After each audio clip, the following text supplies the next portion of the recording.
আসসালামু আলাইকুম। সবাই কেমন আছেন? আশা করছি ভালো আছেন। আলহামদুলিল্লাহ আমরাও ভালো আছি। আমি আজকে আপনাদের সাথে পুলি পিঠা তৈরি করে দেখাবো। তো চলুন শুরু করা যাক। সেজন্য আমি এখানে 1 লিটার দুধ নিলাম। এটাকে আমি ভালো করে ঘন করে জাল করব। আমি এখন দুধটাকে চুলায় দিয়ে দিলাম। আমি অনবরত নাড়তে থাকবো যাতে নিচে লেগে না যায়। ফ্লেভারের জন্য 2টা ছোট এলাচ একটু মুখটা ফাটিয়ে দিলাম।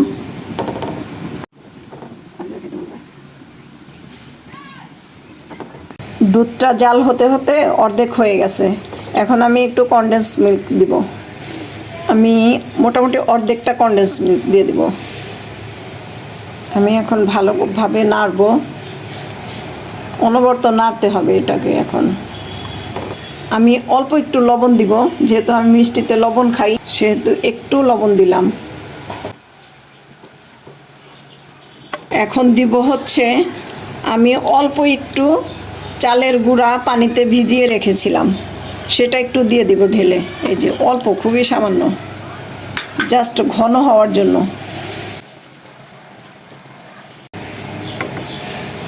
আমি এখন একটু চিনি দিব, কারণ আমি দেখলাম যে চিনি একটু কম হয়েছে। আপনারা দেখবেন আপনাদের টেস্ট অনুযায়ী কমিয়ে বা বাড়িয়ে দিতে পারেন। দুধটা বেশ ঘন হয়ে আসছে। আমি চুলার জালটাও মোটামুটি বাড়িয়ে দিয়েছি এবং এভাবে অনবরত নাড়তে হবে। যেহেতু বেশ খানিকটা ঘন হয়ে আসছে, এ পর্যায়ে আমি চুলার জালটা একটু কমিয়ে দিয়েছি। তো আমি অনবরত এভাবেই নাড়তে থাকবো। দেখা যাচ্ছে যে কালারটাও একটু চেঞ্জ হয়ে আসছে, একটু হালকা লাল লাল টাইপের হয়ে আসছে। আর একটু কালার হবে, আরও ঘন হবে। এভাবে নাড়তে হবে অনবরত, বাদ দেওয়া যাবে না, বাদ দিলে নিচে ধরে যাবে। আমি জালটা আর একটু কমিয়ে দিব।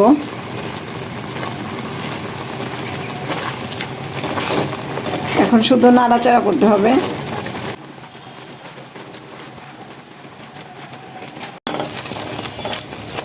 দুধটা বেশ ঘন হয়ে গেছে। এই পর্যায়ে চুলার আঁচটা আমি খুবই কমিয়ে দিছি।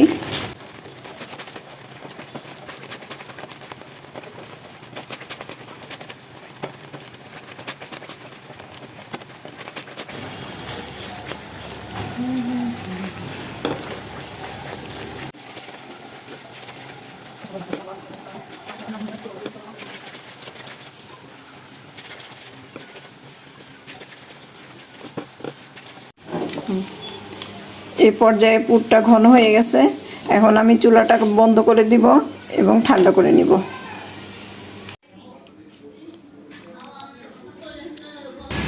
আমি এখন আটাটা সিদ্ধ করার জন্য প্রয়োজন মতো পানি দিয়ে নিলাম, অল্প একটু লবণ দিয়ে নিলাম। পানিটা বলক এসে গেছে, আমি এখন আটা দিয়ে দিব।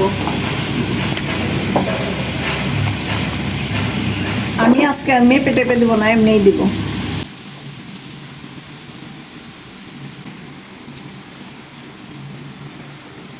আমি এখানে আতপ চালের গুঁড়ি নিয়েছি। এটাকে এখন আমি ভালো করে সিদ্ধ করে নিব। আমি শুধু লবণ দিয়ে সিদ্ধ করছি, লবণ আর পানি দিয়ে।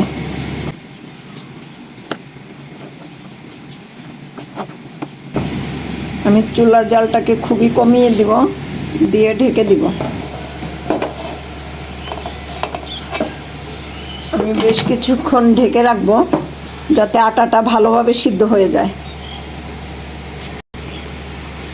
আমার আটাটা সিদ্ধ হয়ে গেছে, এখন আমি দেখব।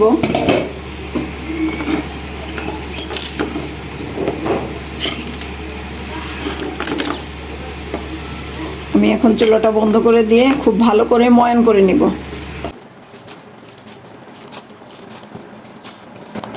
এই পিঠাটা বানানো খুবই সোজা, কিন্তু খেতে অনেক মজা।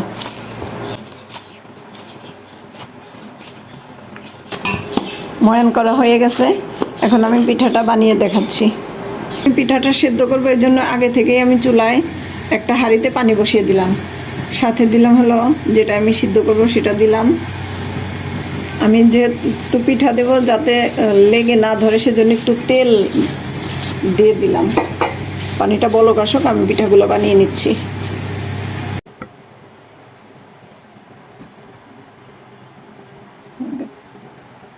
আমি এখন আটাটাকে আগে ভালো করে গোল বানিয়ে নিব।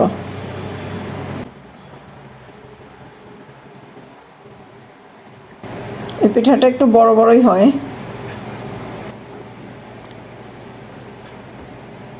এখন পিঠাটাকে একটু বাটির মতো করব।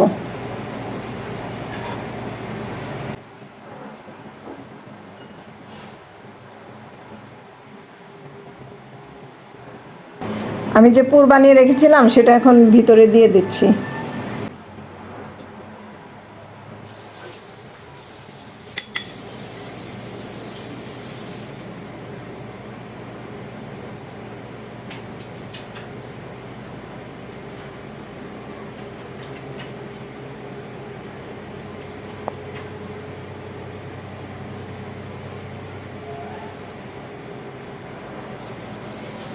আমি আরও একটা বানিয়ে দেখাচ্ছি।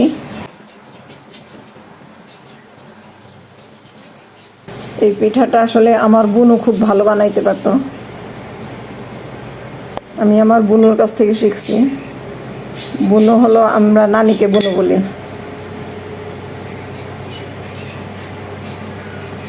তো আমি একটু পারি আর কি, খাওয়া চলে আমার, বাচ্চাদেরকে একটু বানায় দিই, খাই।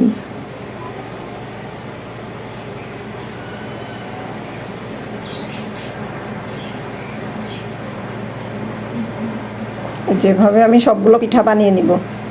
পানিটা বলক চলে এসছে, আমি এখন পিঠাগুলো ভাপে দিয়ে দিব।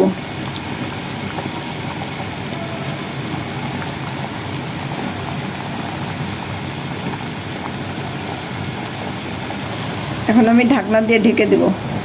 সিদ্ধ হওয়া পর্যন্ত এভাবেই আমি ঢেকে দেব। সম্ভবত আমার পিঠাটা হয়ে গেছে, আমি এখন একটু ঢাকনা খুলে দেখব। হ্যাঁ, পিঠাটা খুব ভালো মতো সিদ্ধ হয়েছে। আমি এখন একটা চামচ দিয়ে পিঠাটাকে তুলে নিচ্ছি। এই দেখেন কত সুন্দর হয়েছে পিঠাগুলা, একদম পারফেক্ট কুক।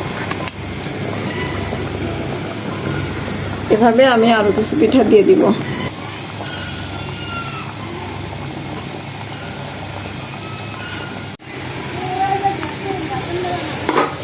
এভাবে আমি সবগুলো পিঠা ভাপ দিয়ে নিয়েছি। প্রত্যেক ব্যাচ পিঠা হতে আমার 7 থেকে 8 মিনিট সময় লেগেছে। চুলার জালটা মিডিয়াম ছিল।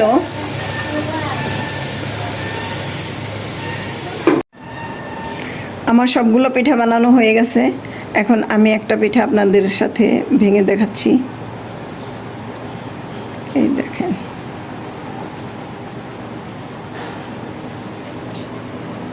পিঠাটা খুবই মজার, আপনারা বানাইয়া দেখতে পারেন। ভালো লাগলে লাইক, কমেন্ট এবং সাবস্ক্রাইব করবেন। ধন্যবাদ।